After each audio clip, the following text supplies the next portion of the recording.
In recent years, the Hulk story has been portrayed with dark and complex nuances through dramatic and dark turns. If you like our content, please like, subscribe if you are new to the channel, and don't forget to activate the notification bell so you don't miss any updates. Now, let's get back to the story. It all starts right after Charlie travels to Hulkscape, trying to contact Bruce Banner. However, this trip makes her face the distorted reality of Hulkscape, where the lines between humans and monsters become blurred. Initially, Charlie asserts, "We are not monsters," like they say, but after traumatic experiences, she bitterly realizes, "We are just like the monsters we destroy." This statement marks a profound change in her psychology, leading to the decision to leave Hulk, leaving him alone. Charlie's statement continues to resonate, shaping the way readers view the Hulk's state of mind at this point. The volume offers a completely different perspective, emphasizing the inner struggles and consequences of previous choices. The story opens in Tennessee, in the first week of a 4-week series, focusing on a young boy named Petey, innocently immersed in a fantasy game of sword fighting with sticks. This image not only creates a contrast to the dark atmosphere of Hulkscape, but also suggests deeper themes of innocence and loss in a world full of conflict. In his endless wandering, he unexpectedly comes across the Hulk, the green giant standing in the midst of a rare stillness. If someone just entered the story, they would probably wonder why Hulk hasn't turned back into Banner. The answer lies in the storyline. This time, Hulk has decided to keep Banner out of the picture. As the boy approached, he looked up and asked innocently, "Why are you so big?" Hulk replied, his voice low and calm, "No, I'm just a little boy." Then, as Hulk was about to leave, the boy said, "This is my forest. I play here." He showed Hulk a drawing scribbled on the tree trunk of his mother, his sister, and a bus, all drawn in simple yet warm strokes. The boy said his name was Petey and asked if they could be friends. The question reminded Hulk of Charlie's words before she left, whispering that they were monsters, like the ones they had killed. The memory made Hulk freeze and he let out a cold no, extinguishing the small hope in Petey's eyes. Hulk turned and walked away, but the boy still called out, "You shouldn't go that way, there's a fallen tree blocking that path, you shouldn't go there." Hulk stopped, looked at the boy with a deep gaze and asked, "Why are you here alone?" Petey replied, "Our bus is nearby. Me, Mom, Dad, and my sister live there." From that naive sentence, the scene became quiet. In the dim light of the forest, the silhouette of Hulk stood tall in the silence, carrying with it a wordless loneliness and still bleeding memories. Little Petey shared with Hulk about his family situation sincerely, explaining that his father worked in the construction industry. Every time his father got a job in a new town, the whole family boarded the bus to move there. However, Petey revealed that sometimes his father's anger forced them to leave suddenly. This story aroused Hulk's curiosity, making him start to pay more attention to the boy's story and what was happening in his life. Suddenly, Petey heard a sound and hurriedly said, "That's Mom calling, I have to go." This statement reveals something about his complicated family relationships, and the details about Petey's mother will be clarified shortly after. Before leaving, Petey turns to Hulk with sincere eyes and says, "You can stay in my forest. We are friends now. I won't tell anyone. Just don't go past the fallen tree." This invitation not only shows trust, but also shows the innocence of a child wanting to protect his new friend. However, instead of staying, Hulk decided to quietly follow Petey, worried about his safety. Hulk's heavy footsteps echoed in the forest, creating rumbling sounds that could not be hidden. Petey's mother, hearing the noise, worriedly asked his father, "What is that rumbling sound?" Petey's father, indifferently, replied, "Why should you care? It has nothing to do with us." Despite observing the entire situation of Petey's family, Hulk did not notice any unusual signs, so he decided to keep his distance and let them continue their lives. However, Hulk's presence and the noises he unintentionally made planted a seed of doubt, signaling more complicated developments in the relationship between him and the boy's family. Hulk's actions not only showed concern but also reflected his protective nature, although sometimes it could cause unwanted misunderstandings. As the story moves into the second week, it is seen that Hulk and Petey seem to have become closer, walking together in the boy's familiar forest. Amidst the green leaves and the sparkling light filtering through the branches, Petey throws a ball up into a tree and catches it innocently. As he does so, he looks up at Hulk and asks, "Are you a hero like the Avengers?" Hulk quietly replies, "No." Petey continues to talk, his eyes lighting up as he says, "If you were a hero, you could probably get us a house with a TV. Dad just bought us some new video game consoles." The boy tells how his dad's construction worker friends sometimes bring him home, bringing with them computers, money, and a variety of other things. All of this is packed into the old bus where the family temporarily lives. Dad got to keep some, and those game consoles were great, but they wouldn't work on the bus, because there was no electricity, no TV. Petey continued. "When we got TV, Mom said we'd play together." Just then, on another throw, Petey missed. The ball flew over the tree and disappeared from sight. His face was a little frightened, his breathing was rapid. Hulk looked after it and pointed, his voice calm. "It's over there. Go get it." There was something simple and sincere about the way Hulk spoke to children, but Petey shook his head, his eyes uncertain. "I can't." It was at that moment that Hulk realized the ball had flown over to the fallen tree where the boy had told him not to go. The air in the forest suddenly became heavy, as if the wind had stopped blowing. Hulk looked at Petey with a curious gaze and asked, "Why do you care about that fallen tree?" Petey didn't reply, just bowed his head, his voice carrying a hint of regret. "I just wish my family had a house with a TV, that's all." The boy's simple words left a lingering feeling in Hulk, as if it touched a deep corner of his soul. The story then moved to the third week, where things began to escalate significantly, pushing the plot into a more tense and complicated phase. One evening, in the woods near Petey's house, Bruce Banner, now almost trapped in Hulk's body, revealed a painful truth. He had not been completely honest with the boy. Hulk countered, insisting that he had not lied. When Petey asked if they were heroes like the Avengers, Hulk replied, "No."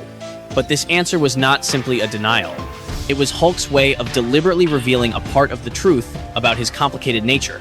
Bruce, in a moment of contemplation, emphasized that they both had a chance to start over. He realizes that Petey's family is not safe living with their hot-tempered father, and they could intervene to protect them.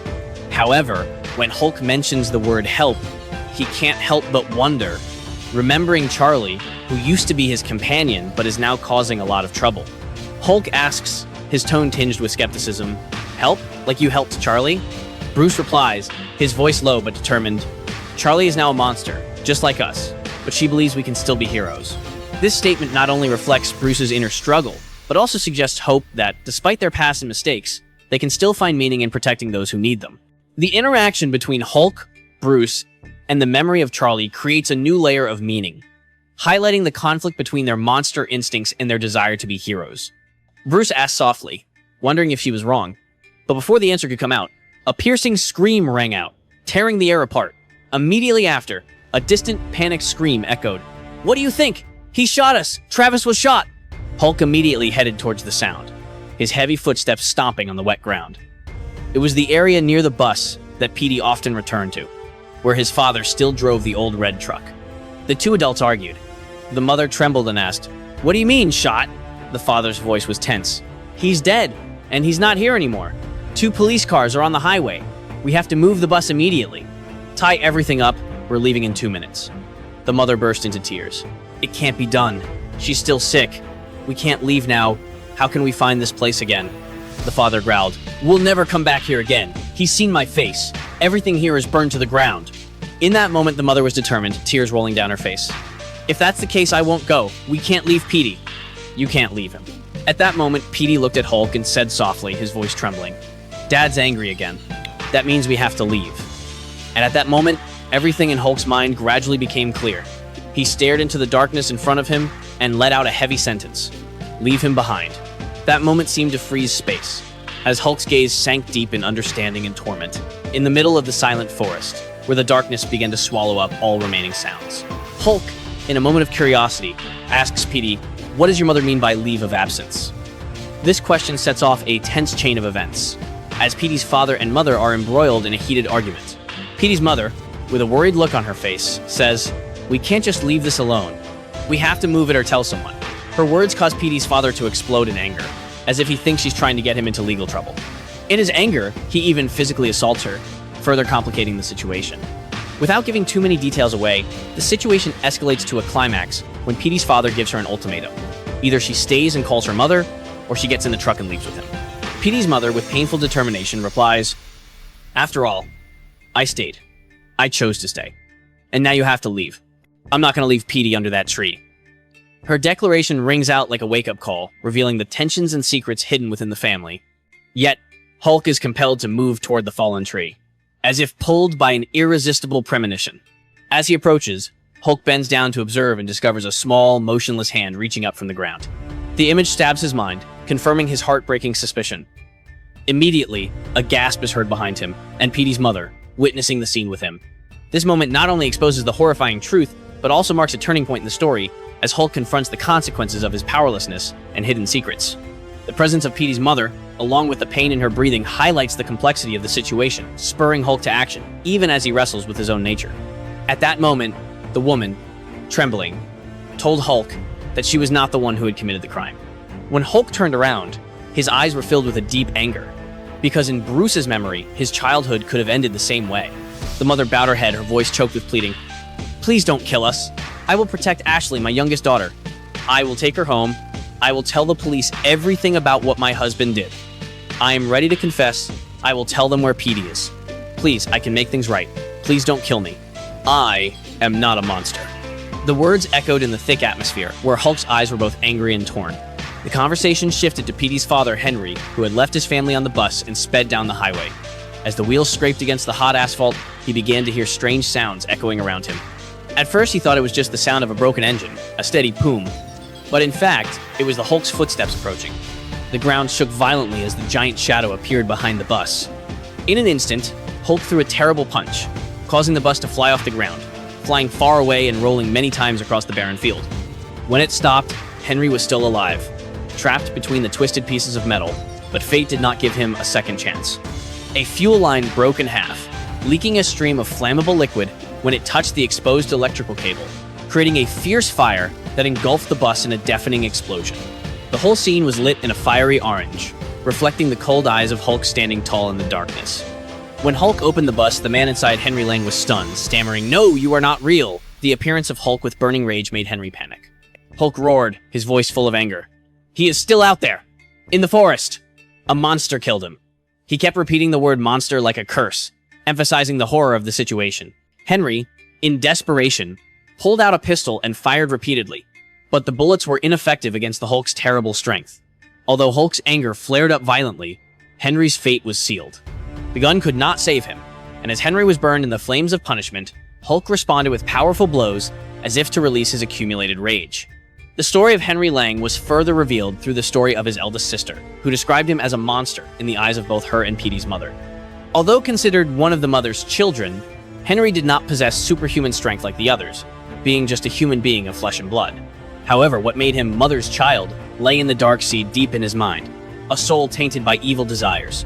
Henry is a murderer who targets innocent travelers and children. He manipulates the woman who would later become Petey's mother, taking everything from her, leaving her isolated and dependent on him. Henry's cruelty is not only shown through his actions, but also through the way he instills fear, leaving lasting consequences in the lives of those around him.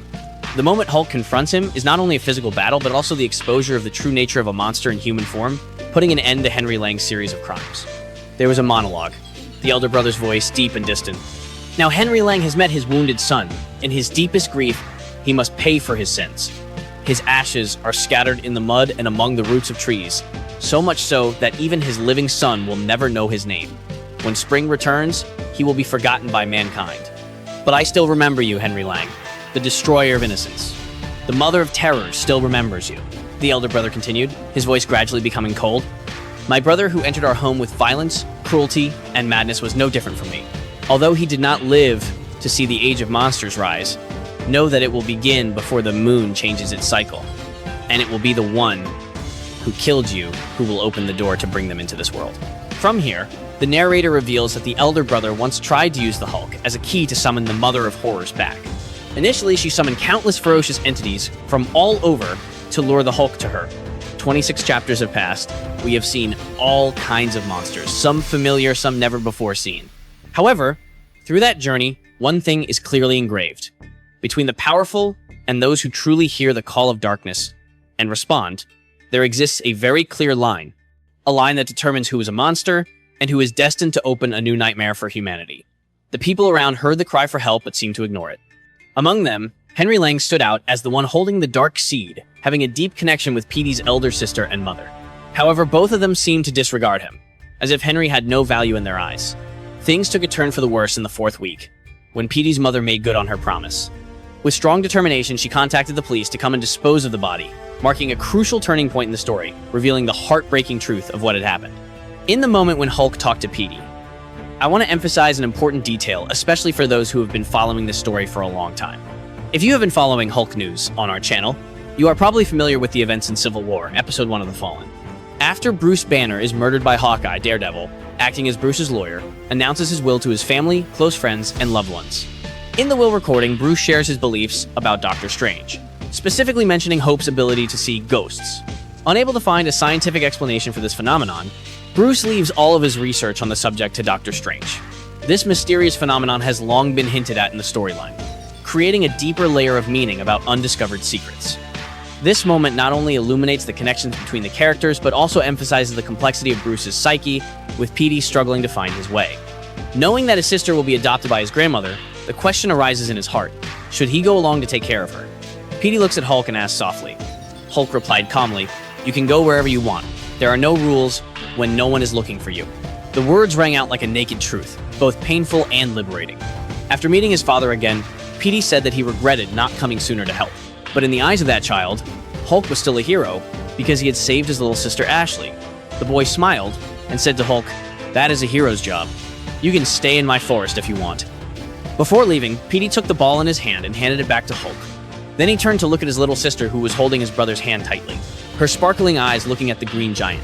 Petey softly said, "I will go with you and teach the hero more things." That moment reminded Charlie of what she had said back then, when she had said that both she and Hulk were monsters. Strangely enough, it all comes down to the heart and the choices we make. That's what defines a monster and a true hero.